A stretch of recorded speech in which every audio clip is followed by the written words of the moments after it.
With Class Q, you get 3 years. To finish it. To finish it. If it's not finished... By finishing, you mean with practical completion certificates and building control sign-off? Correct. Got it. And then if you haven't finished it by that date, you've lost your planning permission. You then can't reapply for Class Q because it is no longer an agricultural building.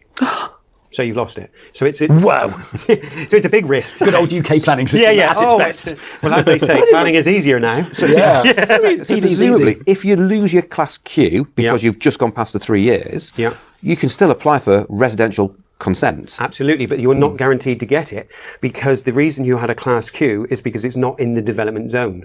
So Class Q gives you planning permission based on its agricultural use and its previous use and the permitted development rights. And I get the impression that planners, in some instances, hate the fact they've got to offer Class Q. Absolutely. Because it's almost like, darn it, somebody's got away with building something residentially in an agricultural spot. So when it gets to day, 3 years, anyway, they're not going to go, well, don't worry, mate, you can have a couple of months. They're going to say, oh, well, not to worry, goodbye. Yeah. And all the money you put in at that point, gone. It would be, yeah. So it's a very risky situation to make that decision.